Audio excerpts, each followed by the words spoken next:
Assalamualaikum warahmatullahi wabarakatuh. Salam SHMK Zina Hukum Melek Hukum. Pemirsa SHMK, kembali lagi dengan saya pada video yang ke-371. Sekali lagi pemirsa SHMK, sebangsa dan setanah air dimanapun Anda berada. Kali ini kita akan membahas pasal 580 KUHP baru Undang-Undang Nomor 1 Tahun 2023 yang akan berlaku mulai nanti 2 Januari tahun 2026. Dan masih kita dalam pembahasan tentang tindak pidana pembajakan, yaitu membahas pasal 579.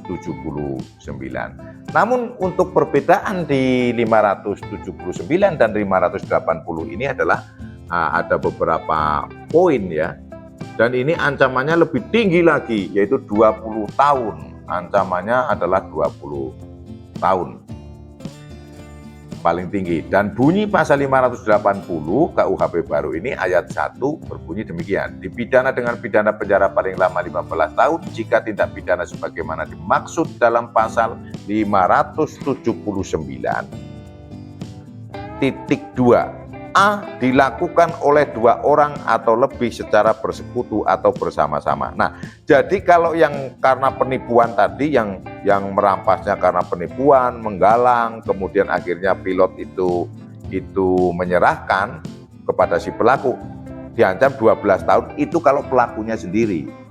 Namun kalau pelakunya di 2 orang atau lebih dan dilakukan secara bersekutu dalam menggalang itu, maka posisinya diancam hukuman menjadi 15 tahun. Nah, untuk yang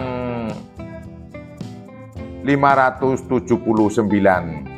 ayat 2 yang dengan kekerasan itu walaupun dilakukan sendiri atau bersama-sama dengan secara bersekutu ancamannya sama, yaitu 15 tahun. Dan di pasal 579 ayat 2 ancamannya juga 15 tahun. Yang kemudian huruf B sebagai kelanjutan permufakatan jahat. Nah, jadi sebagai kelanjutan permufakatan jahat.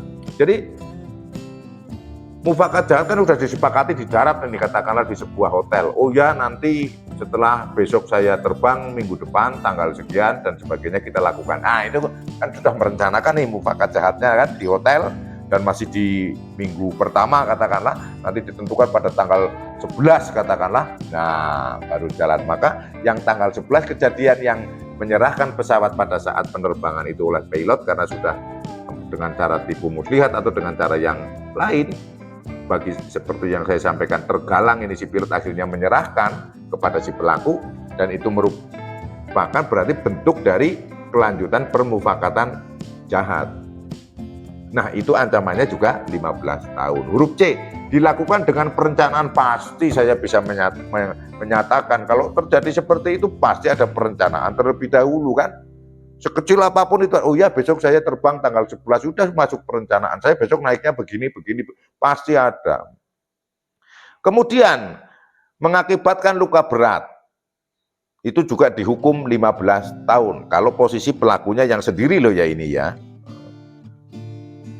Mengakibatkan kerusakan pada pesawat udara yang dapat membahayakan penerbangan. Menurut saya, ya kalau kerusakannya itu hanya joknya yang sobek itu ya tetap tidak membahayakan penerbangan karena hanya cover jok aja yang sobek. Tapi kalau misalnya posisinya jendelanya, pintunya tombol-tombolnya ditekan atau mungkin memukul atau melepaskan tembakan di dalam pesawat, akhirnya tembus ke luar, ya pasti mengakibatkan kerusakan, dan pastilah kerusakan itu pasti membahayakan penerbangan pesawat tersebut. Dilakukan dengan maksud untuk merampas kemerdekaan atau meneruskan merampas kemerdekaan seseorang. Nah, membajak pesawat ini berarti dalam ketentuan yang huruf F ini adalah ada 2. 1, untuk merampas pesawatnya,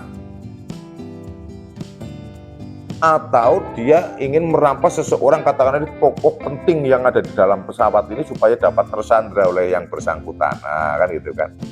Karena dia dalam pesawat, akhirnya dirampas juga pesawatnya. secara otomatis juga merampas kemerdekaan atau merampas kemerdekaan seseorang, ya, yang contohkan tokoh masyarakat. Ya kalau ilustrasinya film-film seperti itulah yang dibajak. Itu kadang ada yang diincar pesawatnya, orang penumpangnya, maka pesawatnya juga ikut dibajak.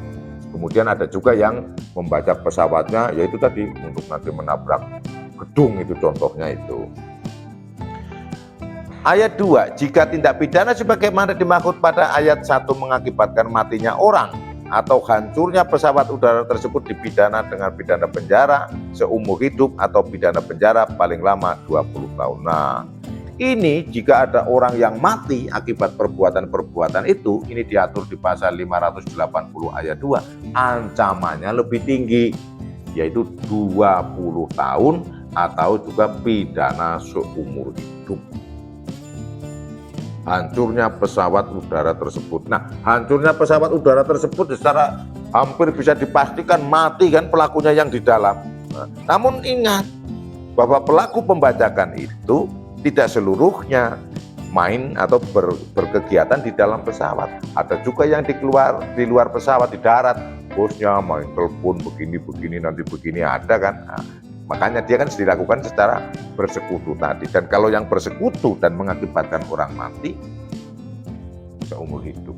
Termasuk yang di darat, tidak hanya yang melakukan secara langsung. Sekali lagi, bahwa tentang tindak pidana pembajakan pesawat udara ini adalah merupakan kesepakatan dari negara-negara yang menyepakati konvensi internasional pemberantasan tindakan-tindakan melawan hukum yang mengancam keamanan penerbangan sipil. Jadi ada yang dilakukan di Kanada pada tahun 1971, yang konvensi Kanada ini melengkapi konvensi Den Haag pada tahun 1970. Itu yang bisa saya sampaikan pada video kali ini. Semoga bermanfaat. Apabila ada kata dan ucapan yang salah, mohon dimaafkan dan dimaklumi.